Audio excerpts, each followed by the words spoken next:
Well, it's 11:03, so I'll start doing some intros here.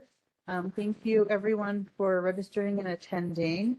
There may be a few more people joining in as we get started here. My name is Jennifer Stevens. I'm the Regional Director for the Missoula Small Business Development Center, and myself and Rich Gannon at the Great Falls SBDC and Carrie Hayes and Joel Schumacher at the MSU Extension Center have been working together to brainstorm, coordinate, put on this Montana SBDC monthly webinar series.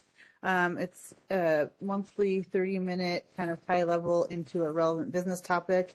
And hopefully it starts you guys on a path of learning something to help your businesses. We want to thank our sponsors, the Montana SBDC, the Montana Department of Commerce, the SBA, NEDA, Montana Economic Development Association, MSU, and then GFDA in Great Falls, and also the University of Montana to sponsor programs for Great Falls SBDC and Missoula SBDC. Today for our presenter, we've got Rich Gannon, the SBDC Rural Business Advisor in Great Falls, and he is going to cover the topic AI tools for businesses. We had another AI presentation earlier this year focusing on ChatGPT, and it'll be interesting to see if you have questions or what you guys have heard about utilizing these tools in your businesses. Rich is going to cover a few more tools in addition to ChatGPT. So I'm looking forward to hearing what we can do there. Janine, if you wouldn't mind muting. Thank you. We'll keep you on mute, but feel free to jump in and ask questions as we go along. You can also post questions in the chat. Carrie will be monitoring the chat. This is a recorded webinar session, and we plan on posting the recording later if you want to review or weren't able to jump in today. So with that, I'll turn it over to Rich. Thank you for presenting today. Yeah, thanks, Jennifer. So everybody, hello, my name is Rich Gannon. I'm a small business advisor with the Great Falls Development Alliance and the Montana Small Business Development Center. And if you don't know about the Montana Small Business Development Center, we are an organization, statewide organization. There's probably 20 of us business advisors scattered throughout 10 locations throughout the state, and we offer no-cost business advising and coaching. So that's the kind of plug for my program. With that, I'm going to share my screen and jump into the presentation. Okay, here's my screen. And I'm gonna have a really brief slide deck for you all today. Primarily, I'm gonna be sharing my screen and showing you a couple of different tools. So we're gonna be talking about AI today and how you can maybe implement AI into some of your business processes and maybe look for some efficiencies with things you do. We're going to real briefly cover some best practices for use of AI, and then I'm actually going to be sharing my screen and showing you some AI tools for content generation, analyzing data. We're actually going to I'll show you how to create a smart chatbot, and then I'm going to show you a couple other tools for analyzing data and playing with AI on spreadsheets. So at any point throughout the presentation today, feel free to unmute, interrupt me if you've got a question. Otherwise, use the chat. Someone else is gonna have to monitor the chat because I probably can't see. And with that, I'll jump into it. So first of all, some quick best practices for using AI. And I think the first biggest one is don't outsource your brain to AI. So you always want to keep a human in the loop.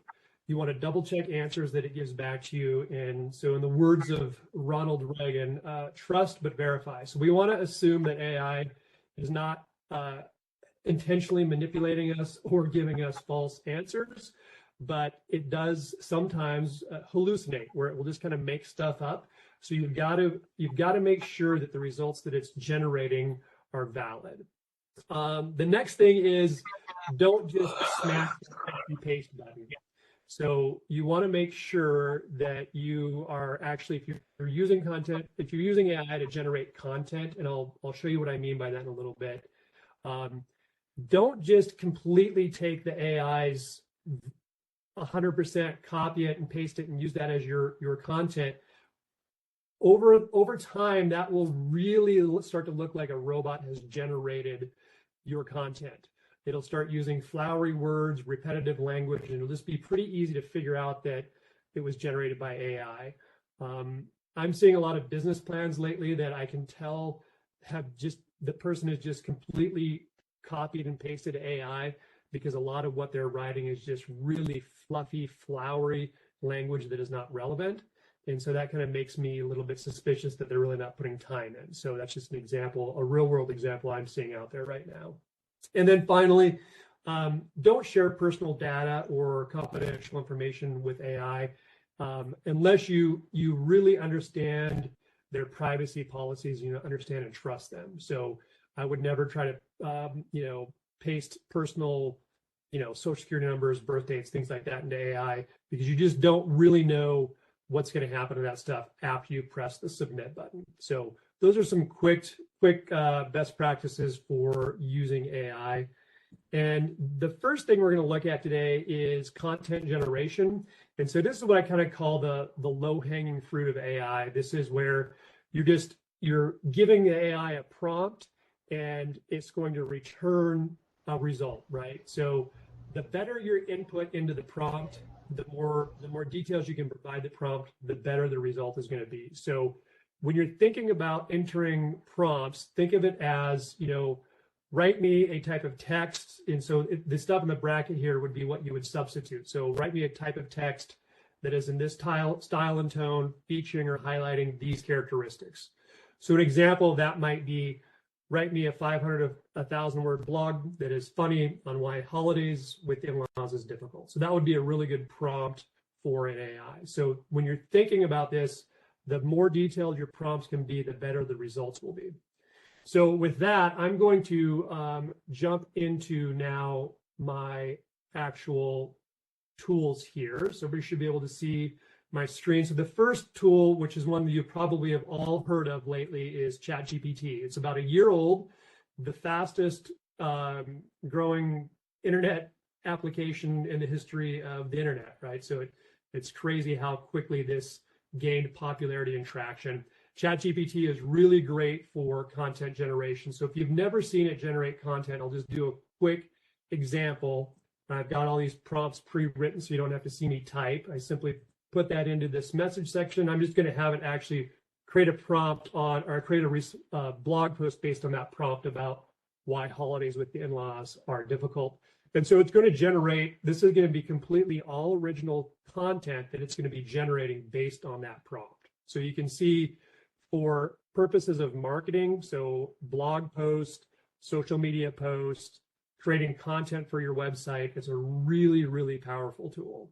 So, I could write a blog post on why holidays with in-laws is difficult, but it would take me quite a bit more time than this 30 seconds or whatever this took to generate. So again, if you're going to use this for content creation, don't just do a simple copy, paste, but then edit that and make sure it's in your own voice, because after a while, this stuff will be pretty obvious to someone who is reading that, you used a computer to generate it. So that's the kind of content creation. I'm not going to spend a ton of time on content creation because that's kind of some of the real basic stuff.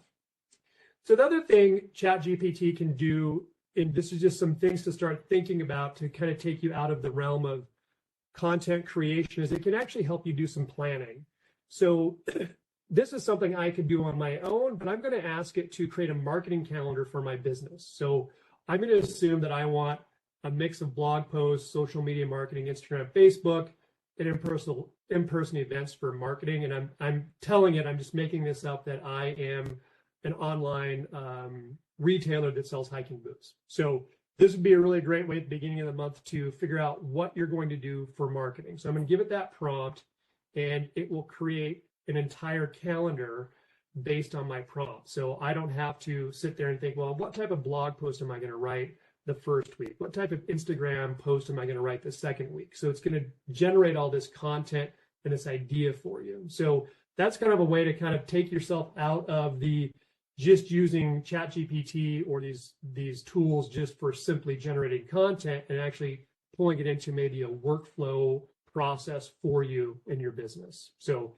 that's all the time. I have one more little thing with ChatGPT I was going to show you that it can do is these tools can actually code for you. So I've done a little bit of web development in the past, but they can actually write code. So I'm going to ask it to create an HTML code that I can embed into a website that shows the weather in Cutbank, Montana. I'll give you a hint, it's cold and windy right now, which it usually is. But it can actually create an HTML code, right? So it's telling me first I've got to get an API key, that's key, but this is the actual code. So I could actually grab that code, embed it on my website, and I've got a weather widget built for me. So that is some ChatGPT stuff. Again, pretty interesting, the things it can do. But I'm going to show you a couple different tools that I've been playing with lately as well. This next one I like is called Claude. And Claude is very similar to ChatGPT, but you can upload a bunch of data into Claude and it can summarize, it can read data much better than ChatGPT. So an example of this might be, let's say I'm that online hiking boot retailer and I send out a survey to 500 people asking them in 2 words or less to tell me what the most important feature of a hiking boot is. And let's say I get back this list of 500 words, right? What I could do is copy all of that data and I could paste it into Claude and I could ask it to summarize. I wanted to ask it to summarize the following list of responses from a survey on the most important features of a hiking boot. So what I'm doing here is I'm providing a big data set. What happened there? Oh, there it is. So here it was just working on it. Sorry. So here's the summaries of that 500 words. So instead of me trying to figure out how to group or filter or sort that in Excel, I'm just asking it to summarize that data. So here it's actually truly entering that stuff in there, right? So the next thing I could do is I could have it create targeted content with that in mind. So it's summarizing all of that data for me. Did someone have a question? Yes. They want to know if an account is supposed to. You have to set up an account to use these. Yep, you do. So you have to set up an account. They're both free to use. I'm actually using the paid version of Claude right now because I've used so many prompts preparing for this that I needed to upgrade. But ChatGPT, this is a free version, and Claude you can use it for free. They're both up. You can upgrade them both for $20 a month. So they are free to use and experiment with. Good question, though. I should have mentioned that. All of the tools I'm going to be showing you today operate on the freemium model. So you'll get a bunch of, you'll get to use the product for free initially, or you'll be able to use a limited amount of the product for free to see if you like it, and then you can upgrade. So getting back to my hiking boot example, what I'm going to ask it to do now is some simple content generation. I'm going to say, with the most important features in mind, create a blog post that would be informative to people searching for this type of hiking boot. So I took a big batch of data, I had it analyze the data, give me some commonalities from the data, and now I'm going to ask it to create content based on those commonalities. So here it's going to just grind away and create a blog post based on some of those common things. So again, that's kind of the content generation side of stuff.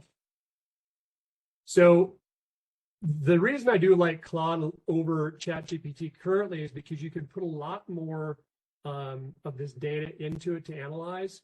And so I've got here another batch of data. You can see this is a pretty messy looking spreadsheet. It's online orders for a pizza company, takeout pizza company, right? So rather than copying and pasting this, Claude allows you to upload PDFs, Word documents, or comma separated value documents. So you could export your big Excel sheet into a CSV file, which is which I did, and I'm going to upload that here. And so here is my CSV file for orders. So that, again, this is actual orders from a pizza restaurant.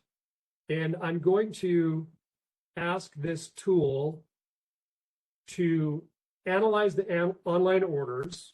What is the busiest day of the week at the busiest times? And are there any trends or unusual activity? So this type of stuff could be done in Excel by using sorts and filters, but this is kind of, I don't want to say a shortcut, but it's another way to look at data. And maybe, you don't really know how to run sorts or filters that well in Excel, but this is another way to kind of get some of those results. And I can tell that the screen sharing is actually slowing my internet connection down, because usually these responses are much, much faster when I'm doing it on my own. So, but that is a pretty big batch of data that I popped in there. So we'll let that grind away. Does anybody have questions while we're waiting for Mr. Claude here to reply?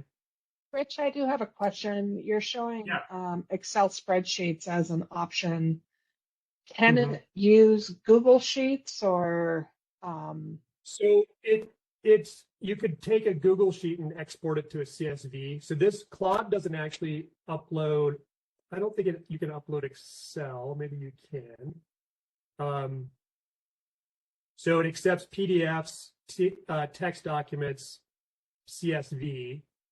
I don't think you can upload Excel. So you could take your Google Sheet and export it as a comma separated value. That should be, you can do that in Excel, or excuse me, in Google Sheets. And then you upload the CSV file. So so you can see here it did, the busiest times.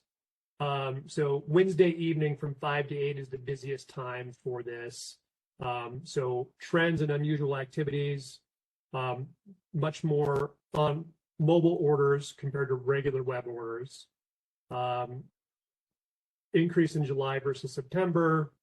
So it's isolating some interesting orders. There was a $200 order on August 10th. So this might be a way, so just a practical application for this, this restaurant owner might be able to take a year's worth of aggregated orders and figure out when, if they don't probably have that gut instinct, like they usually know they're busy on Wednesday night or they're busy on Saturday afternoons, but this would actually kind of help do a more quantitative analysis of that and maybe help them with staffing plans or something like that. Do we have any bankers online? From a couple of names, I thought there were maybe a few bankers or financial folks online. So the other thing this tool can do is it can analyze financial data. So I'm going to upload a PDF of consolidated financial statements for a publicly traded company. And I'm going to ask it to analyze the financial statements and calculate key financial ratios. So this is actually a consolidated financial statement for Apple Computer, and it will calculate, some gross margins, some asset inventory turnover ratios, some of those basic financial ratios that lenders or people doing business planning would probably want to know when you're looking at financials. So any questions about this? So here it comes. Sorry. So yeah, so gross margin, it's going to do some trend analysis of that as well. And so again, this is just an example of less on that content creation side and more on the analysis side of things. So that's it for Claude. Any questions on Claude before we move on to the next tool?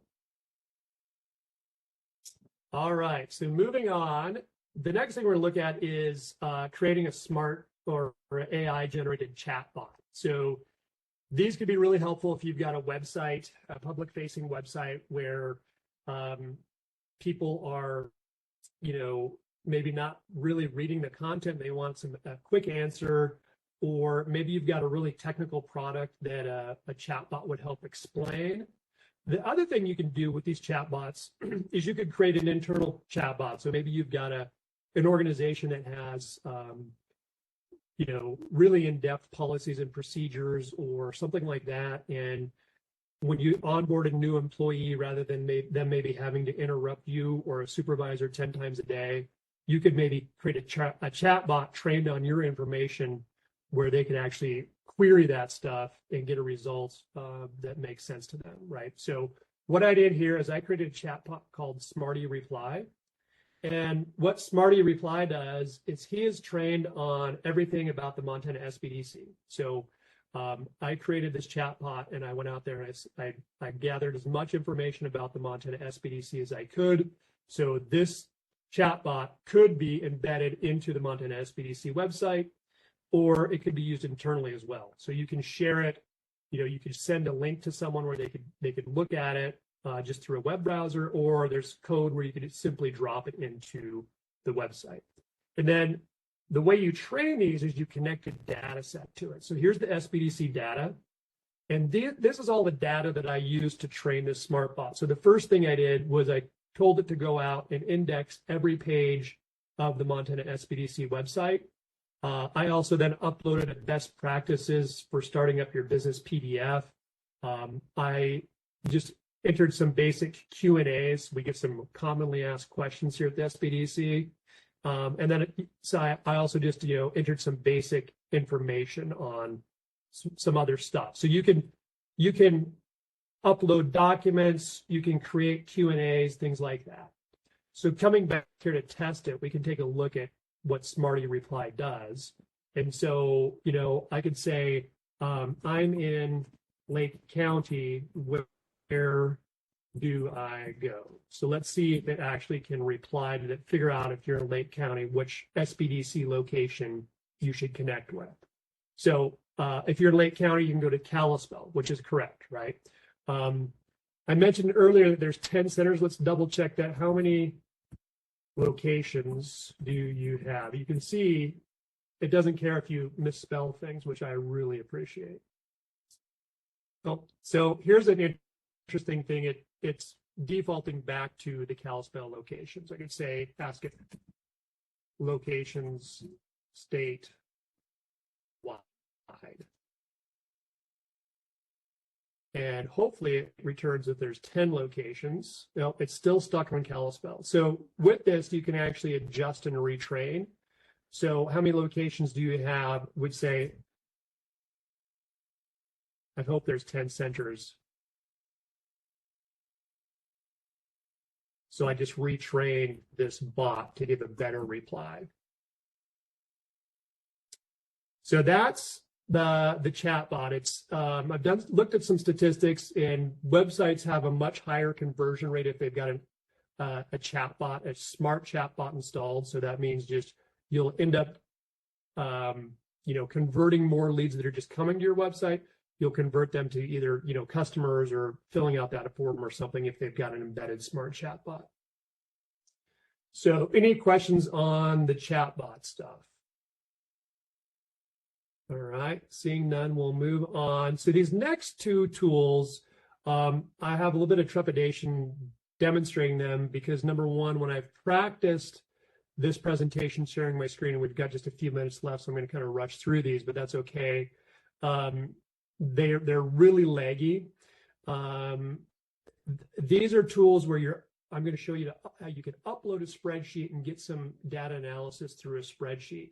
The other reason I think these tools may not be relevant much longer is because Microsoft is releasing, they have already released Microsoft Copilot, which is an AI that's embedded right into Excel.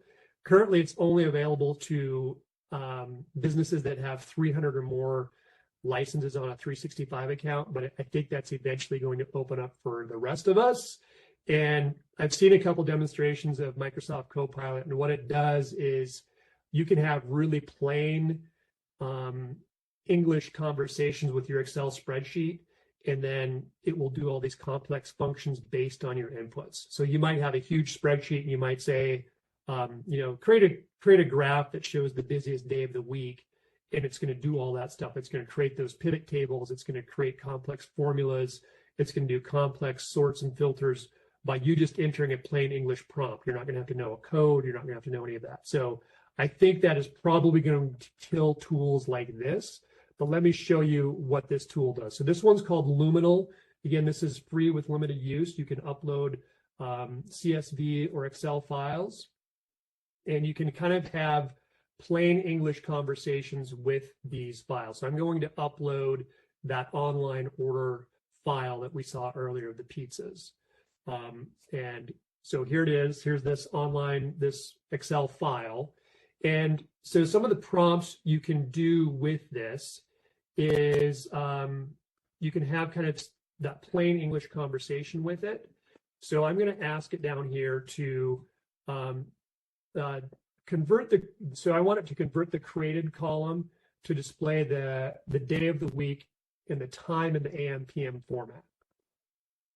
So again, this probably is doable in Excel, but you might have to know all the functions to how to reformat that column. And this will do it kind of, on its own based on that simple prompt. And this is kind of what I'm afraid of. It takes, when I'm doing a screen share, it takes a long time for that to yield a result. Well, that's thinking about it. I'll show you the other tool is called Julius. So Julius allows you to do kind of the same thing, but you can create visualizations. So you can kind of create graphs and charts pretty easily. So I'm going to, the prompt I'm going to have Julius do is create a graph, and I'm going to upload that same pizza order file, the online orders, and I'm going to have it create a graph that shows the busiest day of the week. So Julius, what it does is it converts the file into a different type of format altogether, and then it will create data visualizations based on that. Let's go back here to Luminal and see if it's done. Nope, it's still grinding away. So I knew this would be a little bit risky showing these two tools because they really get slow when I do a screen share for some reason, but they're interested with it. But like I said, I think Microsoft Copilot is probably going to kill these types of tools that are out there. That's it. It's 11:30. We kind of blew through that. I'll open it up to questions. I don't know if there's any in the chat or if anybody has any other specific questions.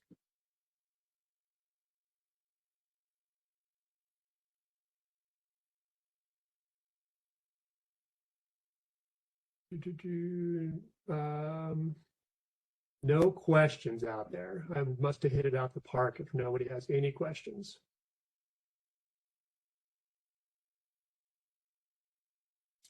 All right. I'm seeing no questions. I'll give it just another 10 seconds of uncomfortable silence before I end the presentation. So question is, do I have suggestions on how to analyze the best time to do social media posts? So, I mean, I guess you would have to just try to figure out, the type of data to feed into that. I don't know if AI would be able to generate that. If certainly we could ask it, probably going to depend on your analytics. So if you can pull your analytics from your social media feeds, or if you're tracking engagement on your social media, you could probably dump that data into an AI and then analyze and see what type of time ends up being the best time to do social media.